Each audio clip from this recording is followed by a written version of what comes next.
market here, and I have this young man here who's Johan Jokwin. And I am going to talk to him about relationships. So as a male in this environment, this culture, where do you see the problem for relationships? Where's there a gap that needs to be filled?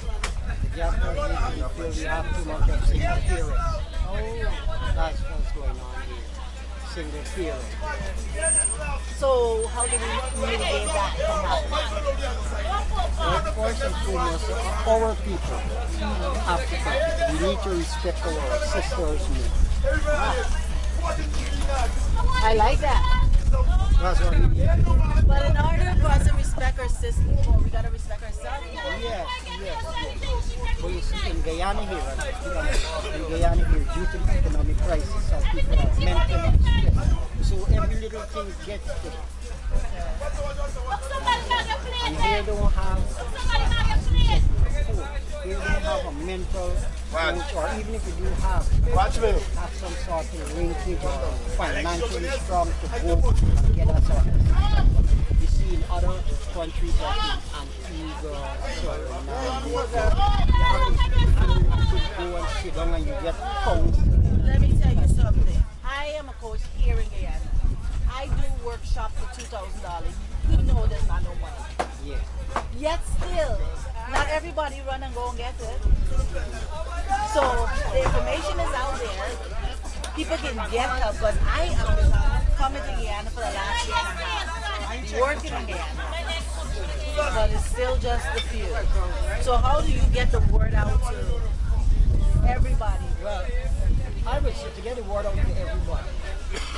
This social media. That's every young person attached to their phone. They're more to the phone. Everything is to the phone. They don't have time to sit down and listen to the elders. They don't have time to sit down and listen to the elders and how you approach me here and giving me a good advice so that I can grab something from this. You understand? Because I personally have a problem as a male. I personally have a problem, and I find myself sometimes abusive. I don't mean literally within the verbally. Why do you? Because I have an anger problem, and I know to myself that I have an anger. Sometimes I speak out and cry because I don't want to speak. Because when you're hitting, you get yourself attacked. But then hitting is still fracturing that person mentally, physically. So when I talk to you, I can hear that the intellectual definitely there. So you have the information. You know what's right and what's wrong. Yet still you say, I still fracture a sister. Mentally, emotionally. But you say in the next breath, we gotta be respectful of that. Yeah, I still try, but as I said, I have a problem. Okay. I need help. So, okay. That's what I'm saying. Okay. I need help. It's not that I don't need help, and I'm not speaking the truth. Right. You understand? Have you tried getting help? No, well, to be honest with you, I just go to the Father. Because right now, like, coming across a person who are younger than me, you find that they take it and they make it like a yardstick.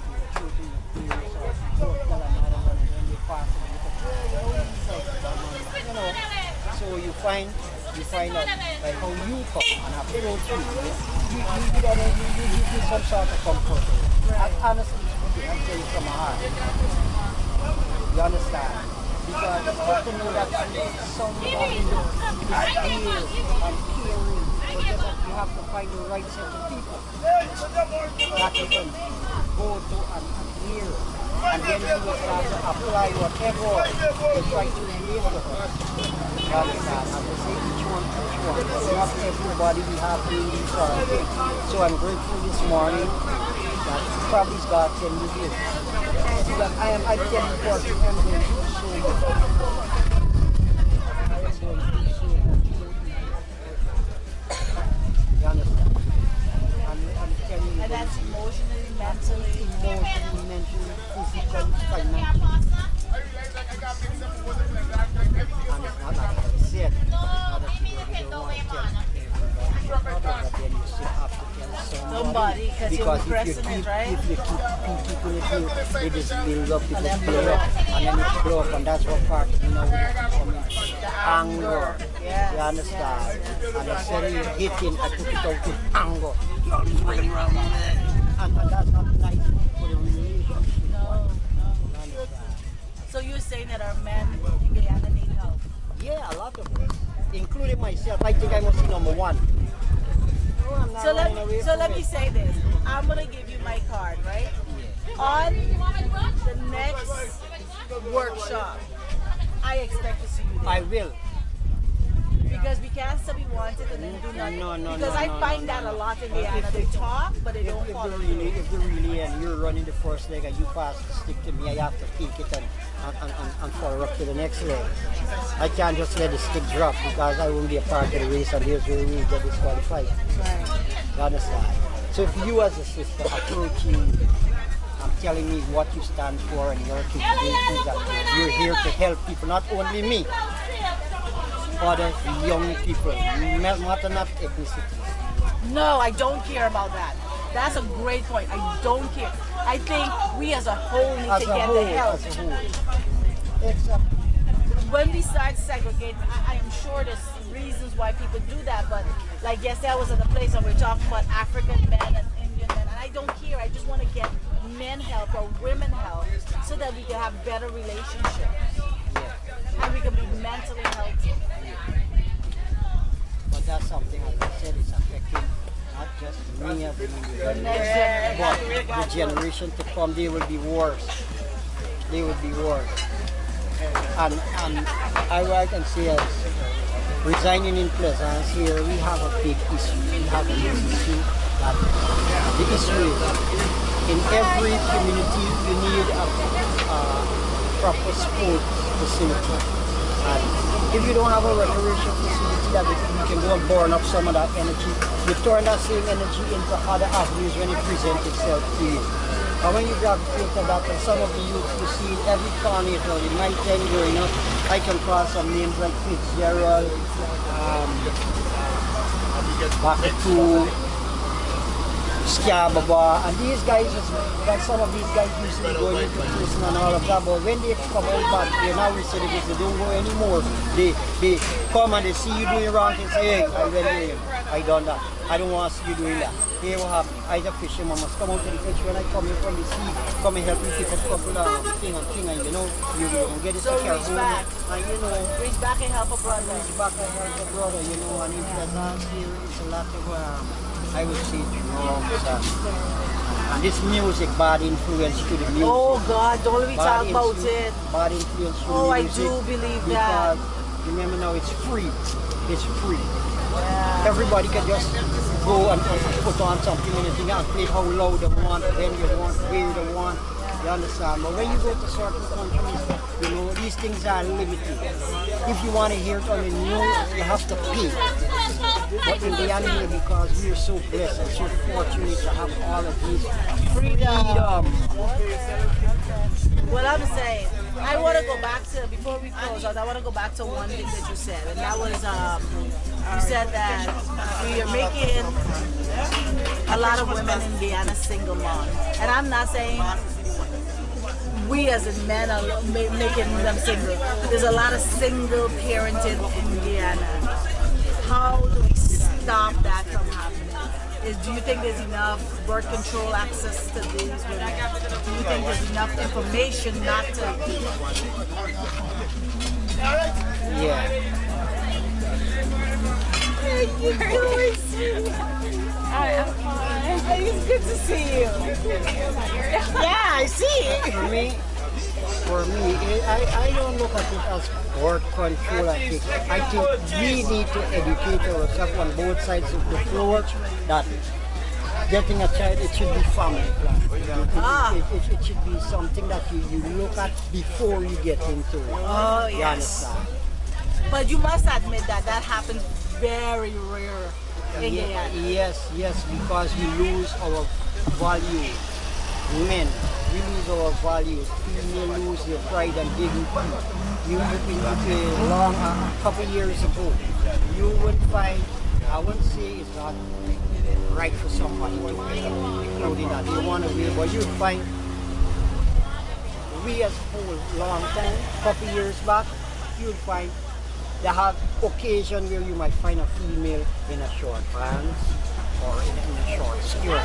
But now they're going to work in the working environment, whereby if you expose yourself like that, movement catches the eye, and you will find a man in a see a female in a short skirt. She didn't put it on because she wanted to expose herself to catch that man. She put it on because she felt comfortable wearing it, right? Mm-hmm. But then it opens avenue. For what? It opens avenue for a man to be attractive towards her because of the values what he's seen. Okay. You understand? But how do that translate to single mom? That translates to single mom because, okay, now you're a beautiful young lady, just finished your school, have your CXC academics behind you, you get a good job, right? And in your job, you do not have your transportation, but then you're using a public transportation. So every day now, you're catching this individual bus or buses, like one particular conductor or driver or something, and start making it duty to leave a seat for you. And so you and him gonna start being acquainted with each other from that. But remember, his main attraction is what catching him. So you're saying the way we are presenting ourselves is the very thing that attracts the wrong guys. Okay. The wrong setup people, because some guys come with intention just to get in there. Yeah, they call it smashing. Right? They come intention just to get in there. They come with intention, wow, that's a beautiful young lady, wow. She have academic piano, wow. So I hear you saying that there's a lot of young ladies that need to know themselves, educate themselves on their values so they're not lured into. Because you just told me this by holding a seat for a woman, she started to feel. Yes. We got a lot more problems to work on. We have a lot of problems because remember, sometimes financially, she's not strong enough. So that's part of it. By he's picking her up every day, then he would start saying, no, don't collect money from her. So she starts feeling comfortable, not knowing that she's dropping her guard. Yes. And now she becomes vulnerable.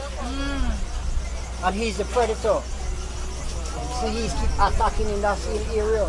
Yeah, the financial part of it because it's the weakness, but she still when she catch herself and then she done pregnant. She's already pregnant, and then when you get pregnant now, he's looking for somebody else who's doing the same thing. So now when she thinking that, well, yes, this is her child to be, and this and so on and so on, he looking at another young lady who's doing the same thing, dressing like that and thing, and yeah, pick up the one.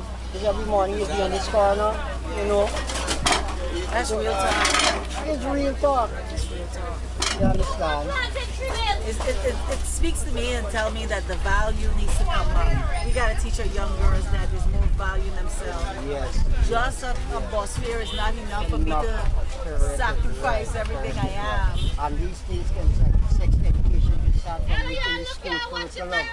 So by the time they get out here and they're moving out here, they already know because they sit in school, like how they're bringing Indian to school right now, and they're bringing Spanish, and they're bringing French. Well, French was there from higher school, right? But they need to put a foot stamp on these sort of things so that the young girls and the young boys who are coming up will have that value and that. We need a course that says, know yourself. Because if we know ourselves, we are better able to position to make good decisions for us. Yes. I appreciate you sharing. You have a lot of knowledge on what is happening. You definitely have your hand on the pulse of what are the things that are affected us here in Guyana when it comes to relationship and when it comes to what's happening to young girls. So what would you say as closing remark to those young women that are out there, to those young men that are out there? What would you say? Well, experience teaches wisdom, that's the first thing. But I will ask the young people nowadays to make the right choice, or try to make the right choice. Take your time, stable yourself, try to get financially inclined so that these things don't affect you. And there is other things other than having a boyfriend. You can apply yourself and educate yourself in more ways and make the right choice when that time comes. Marry, because the good book say that, you know, marry and hold a form focus. Because I was one who was fortunate as a sportsman, having a life girl, different children, mother. But as you get older, fine. But as you get older, you know, I'm not regretting because I was lacking knowledge. But if I took her about the hands of time, I know the first thing I would do is try to get myself based in a good church. And listen to the elders and then try to apply certain principles. You understand? So you were a sports person? Yeah. I was sports, athletics, youth sports and culture. But sometimes when these forces come around, you will just through the grapevine, you hear about it, you know. I don't see it published on a website, like, you know, like the GF before the GFA or the other association. You know, they should put out, you know, these like a sort of business do.